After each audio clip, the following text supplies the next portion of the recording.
Yan guys, ang ating menu for today's ay adobong isdang bataway. Yan po, bataway po ang tawag niya. Isda. Yan po ang ating mga sangkap. Oyster sauce, bawang at sibuyas, pamintang durog, luya. Ayan, ajinomoto at Knorr chicken cubes, sugar, salt, vinegar, and cooking oil. Ayan po yung isda at yan po yung pangsabaw na tubig. Ayan guys, sisimulan po natin ang ating pagluluto. Ayan guys, ngayon po ay ilalagay na po natin yung bawang, sibuyas, luya. Lalagyan rin po natin ng pamintang durog. Madami na po. Ngayon po ay ilalagay na po natin yung isdang bataway.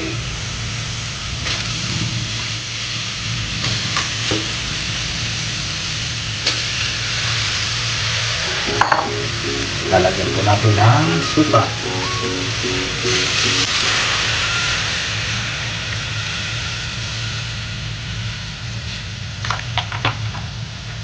Lagyan po natin ng asukal.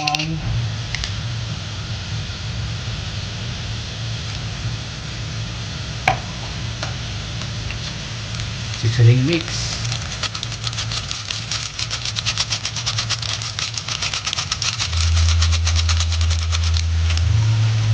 Lagyan rin po natin ng sabaw.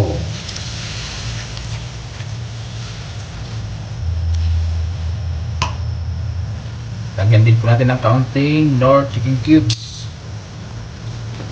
At lalagyan din po natin ng kaunting mantika.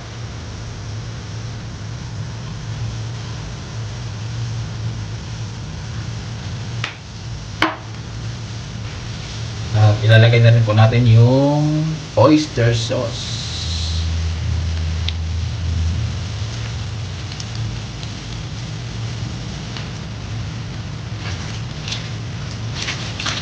And guys, kulong-kulo na po ang ating adobong isda. Ayan, antayin lang po natin ang maluto.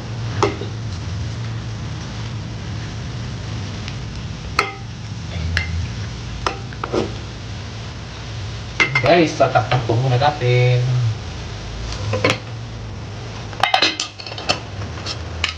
Additional po na sangkap. Ilalagay po natin ang dahon ng laube.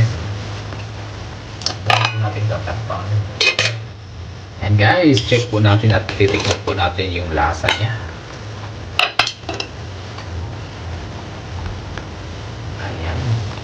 Konting minuto pa po. Ayan. Sarap, lasap na naman. Isang lutong Bicol na naman po.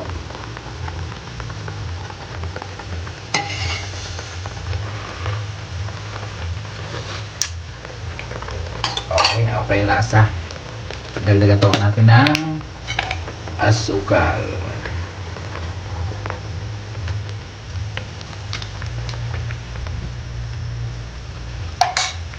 Ayan guys, additional ulit na sangkap ay ang siling green, slice na sili. Ayan guys, konting lang po at yan ay luto na. Ayan guys, luto na po ang ating menu for today's adobong isda. Ayan, so yummy yummy.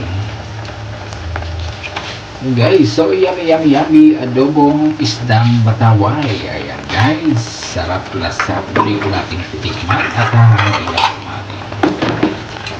Guys, salamat sa inyong panonood.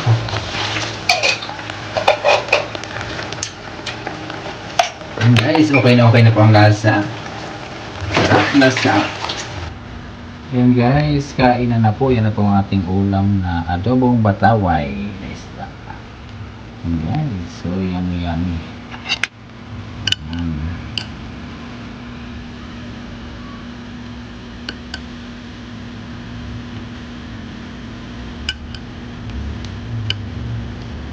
Start up na. Kain po tayo guys.